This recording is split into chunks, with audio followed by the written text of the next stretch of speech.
बोलने के अधिकार पे महापात्र जी कुछ बात रखना चाह रहे हैं अपनी।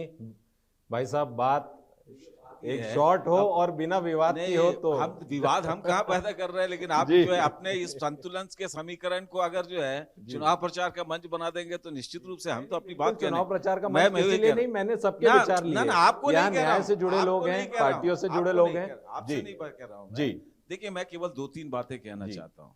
पहली बात है, सच्चिदानंद जी की जिम्मेदारी है वो मोदी जी का गुणगान करें, वो मोदी चालीसा भी पढ़ सकते हैं, मुझे उस पर आपत्ति नहीं है। नहीं तो अदानी चालीसा आप ही पढ़वा रहे हैं तो मुझे उस पर आपत्ति नहीं है, क्योंकि वो जो है हमारे देश के प्रधानमंत्री मोदी जी को जो है, अब दुनिया में ऐसा कानून नहीं है कि वो विश्व का प्रधानमंत्री भी बना दे तो कोई आश्चर्य नहीं है।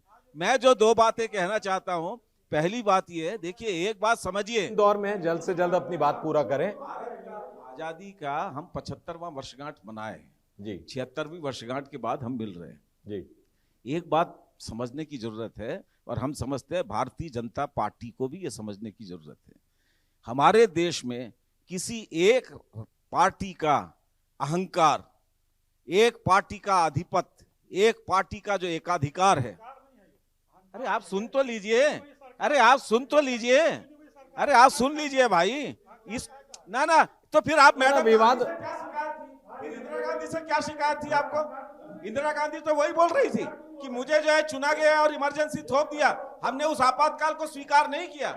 हम वही आज जो आने वाली विषय है हम उस पर परिचर्चा कर रहे हैं ना, हम पुरानी बातों को क्यों निकाल रहे हैं यहाँ पे? देश ने मैडम गांधी, आज हम आगे जो नियम बन रहे हैं उस पर चर्चा कर रहे हैं। अहंकार स्वीकार नहीं किया। नहीं सुनिए सर, आज बात हो रही है आगे जो नियम आने वाले हैं उसके बारे में। हम पुरानी बातें निकाल कर क्यों विवाद पैदा कर रहे हैं यहाँ पर?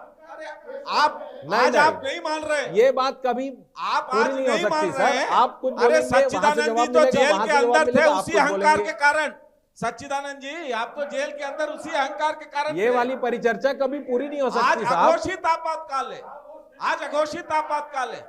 हम वही कह रहे हैं, ये आपके विचार हैं, कांग्रेस पार्टी ये आपके विचार हैं ना साहब। स्वीकार नहीं किया इस देश ने, कांग्रेस पार्टी के एकाधिकार को भी स्वीकार नहीं किया। और नहीं, इसीलिए मैं क्या बोल रहा हूँ सर, आप अपने विचार रखें, अपने विचार रखें। जबरदस्ती ऐसी वो बातें ना हो जो विवाद हो, आक्षेप लगाने वाले वो ना हो। ये आक्षेप लगाने वाला काम है ना सर। इस देश में मैडम गांधी को आपातकाल में जो है पराजित होना पड़ा, उनके अहंकार को स्वीकार नहीं किया। और आज भी जो है अगर कोई अहंकार है तो उसे देश की जनता स्वीकार नहीं करेगी। और यही कारण है, ये जो सर राष्ट्रीय पार्टी जो है मुद्दे से जो बड़ी बात थी हमने आपकी ले ली है सर। नहीं देखिए सर, ये सब चीजें नहीं आने वाली हैं। जो मुद्दे से जुड़ी बातें हैं सिर्फ वही ली जाएंगी, ये सब बातें नहीं। भाई आपसे अगर राष्ट्रीय पार्टी हमारे, लेकिन हम आक्षेप ना लगाए ना किसी के ऊपर। हम अगर अपनी वो बात कहेंगे रख रहे आप उनकी बात सुनेंगे। नहीं, उनको भी हमने रोका। नहीं, हमने उनको भी रोका उस समय। वही हम कह रहे हैं जी, हमने उनको भी रोका सर उस समय। राष्ट्रीय पार्टी जो है जी, अगर देश हम वर्तमान में होने वाले जो बदलाव है हम उनके बारे में बात कर रहे हैं ना सर। सुन लीजिए जी, लेकिन किसी के ऊपर बिना आक्षेप लगाए आप कोई बोले। भी राष्ट्रीय पार्टी हमारे देश की ये जो विविधताएं हैं जी, उसको अगर रिप्रेजेंट नहीं करेगी, उनकी जो अभिव्यक्ति है उसको नहीं सुनेगी, तो अल्टीमेटली जो उसका हश्र हुआ वो कांग्रेस का जो हुआ वो भी उसी के कारण है। दूसरा ये है, और ये जो रीजनल पार्टी का जो अपसर्ज हुआ, क्यों हुआ? ये क्षेत्रीय अस्मिता का सवाल क्यों उफान पर आया? क्योंकि राष्ट्रीय पार्टियों ने क्षेत्रीयता की जो असंतुलन है, क्षेत्रों की विभिन्न क्षेत्रों की जो जनता है उनकी जो एस्पिरेशन है उसको फुलफिल नहीं किया। उसी का नतीजा है कि वो एस्पिरेशन क्षेत्रीय पार्टियों के जरिए रिप्रेजेंट हुआ। यही कारण है कि बीजेडी 25 साल से जो है उड़ीसा के अंदर सरकार में है। यही कारण है कि टीआरएस बन गया।